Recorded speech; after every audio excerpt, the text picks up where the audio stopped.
Alright, what's up guys, Azura here, and today we are here to take a look at the poster child's plan for Side Judgment of Set 8, Gear Chronicle. So Gear's got a bunch of cards, Side Judgment basically being an entire set dedicated towards Gears.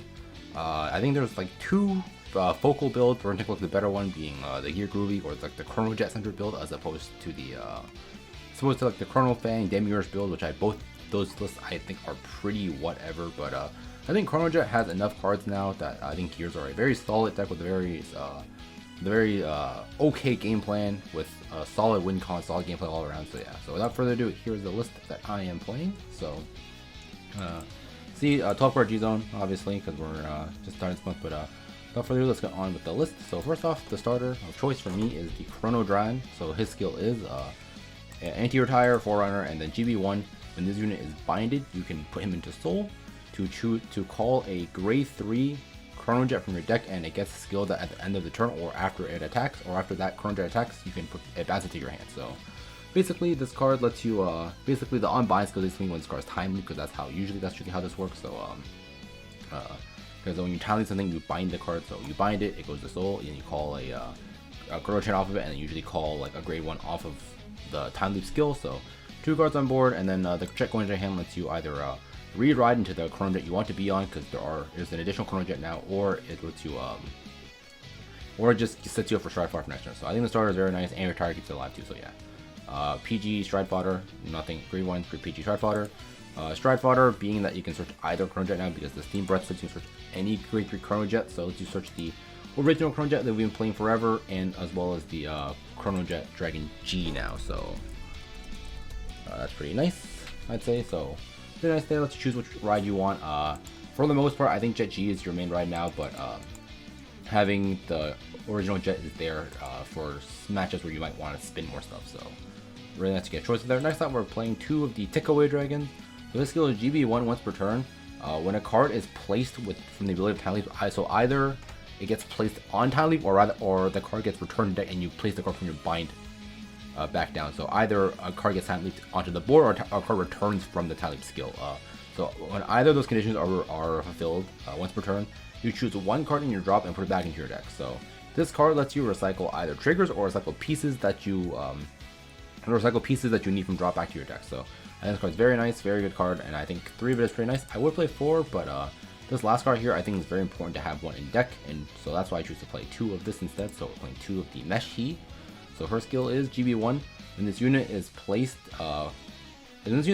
from deck, I think, or basically when you time leap into her, you use your skill to rest yourself to draw 1 and give unit plus 4k. So this card is very important because very important for your first ride, because on your first ride, ideally it's gonna be Fate Rider on Jet G. So this turn is usually something like you ride Jet G, you stride into Fate Rider, you use Jet G's skill to time leap the Dran into the Meshi. You rest the Meshi to give something 4k, you draw a card, the Dragon calls the Chronojet out, and then after that you Fate Rider the Meshi that would leave the board anyone's at their turn into nothing because it drains in your soul to trade that Meshi into a grade 2. So very fluid first ride turn with the Fate Rider and Jet G. So that's why we play 2 of it. We play 2 of it because we don't want to damage the 1, draw the 1, or have to ride the 1 copy that we put in the deck. So that's why we play 2, just so we don't lose out on that play. And if you do, it just gets kind of sad, because I think this is probably like the strongest first ride play this deck has access to. So that's why we play 2 of her. And that's it for your one's grade 2. We play 4 Glimmer Breaths on play for Vanguard the Chronojet. So last one CB1, spin a card, it gets plus 2k. So pretty nice there, spin. And especially since Jet G in my opinion is your main ride now, having a rear that spins for cheap is very important. So that's why we play 4 with the Glimmer Breaths. The one of is the Clock Fencer. On play per hand, tally something. Very simple, lets you proc your skills if you need to, or fetch important cards if needed. So pretty nice. They're just a one of. 4 History Makers. Its skill is this unit attacks the Vanguard, CB1, tally per rare. So the important thing here note is that it doesn't need to be boosted, meaning if you just find some way to make this thing a solo attacker, i.e. Fate Rider, Second Stride onwards, or the Mesh He giving power to the History Maker, you can have the History Maker hit solo, meaning you don't need a booster for it, and you can tally leap something behind it or tally leap the other side or whatever. Just you know that this card does not need to be boosted for it to do anything. So very nice there. Lets you extend attacks, or lets you just set up board better. So 4 of him. And finally, we're playing 4 of the new triple rare for Delayed Breath Dragon. So his skill is when something is placed from was something placed from deck. Let me actually search up to make sure what this is. But basically, it just gets plus 2k. So let me just make sure I get the effect of it right. The Delayed Blazer Dragon. So his skill is when your other rear guard is placed from deck due to time leap. If your Vanguard is a grade 3 higher Chronojet, it gets plus 2k. So it turns out into a solo attacker, very nice. And then its other skill is GB1. On play, if your Vanguard is a grade 4 or higher Chronojet, meaning your heart is a jet and you stride into something, you can choose a grade 2 rear and time leap it. So what this card can be used for is you can use this card to time leap the other side on like a Metallic Phoenix tree and go like, let's say for example like rear. Let's just say like let's say the other side of the Glimmer Breath and you spun the intercept, you go like Glimmer into rear, or like this thing into rear, Glimmer hit, unboosted.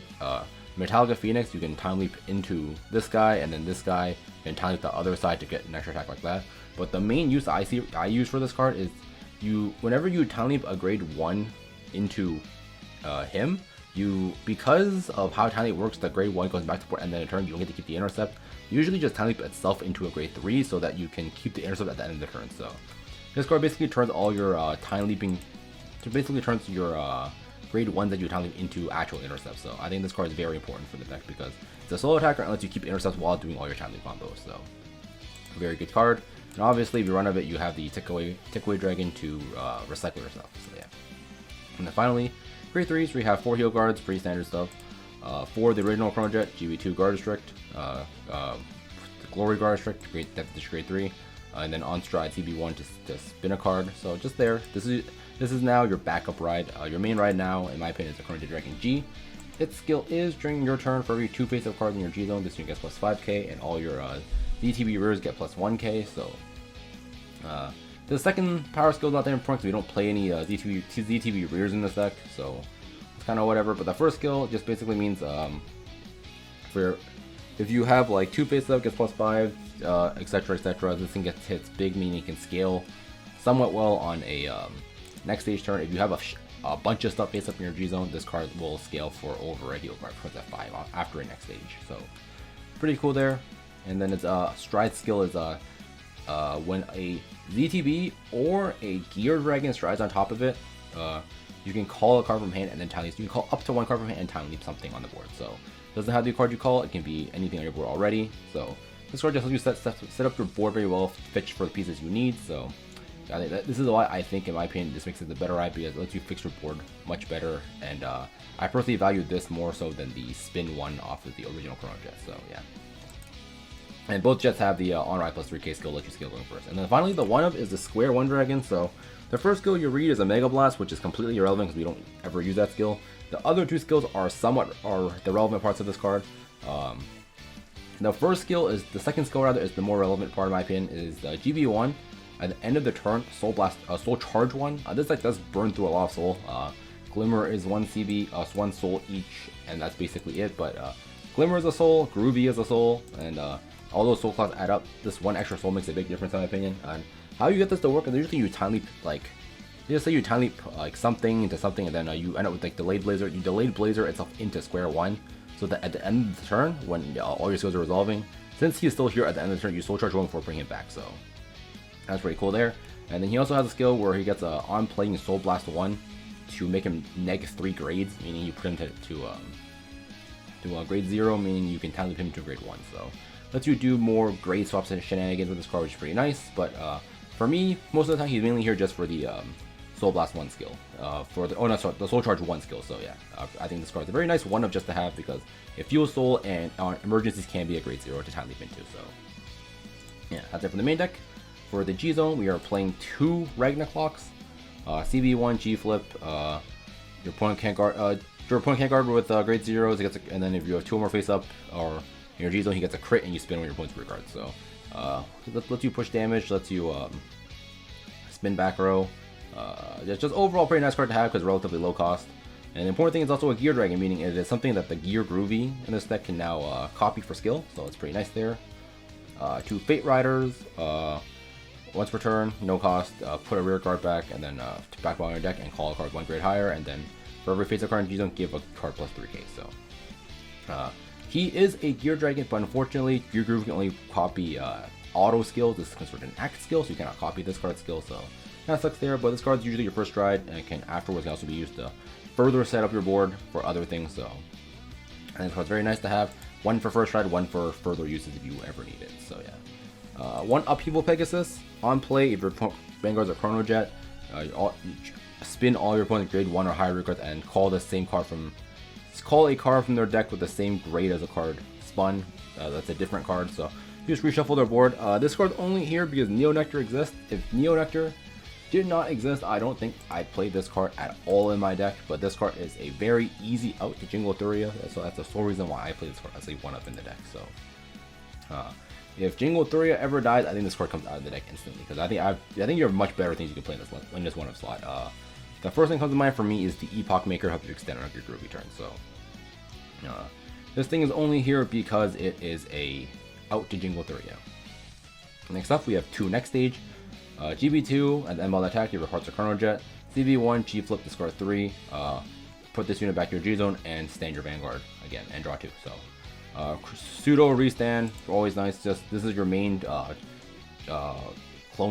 skill clone target for Groovy. So play 2 of it. Sometimes you just go into Groovy anyway, or sometimes you just go into next stage anyways without the Groovy part. Groovy's just kind of there, so yeah, next stage pretty nice. Still like your strongest finisher, so play 2 of it. Next up, 2 Metallica Phoenix.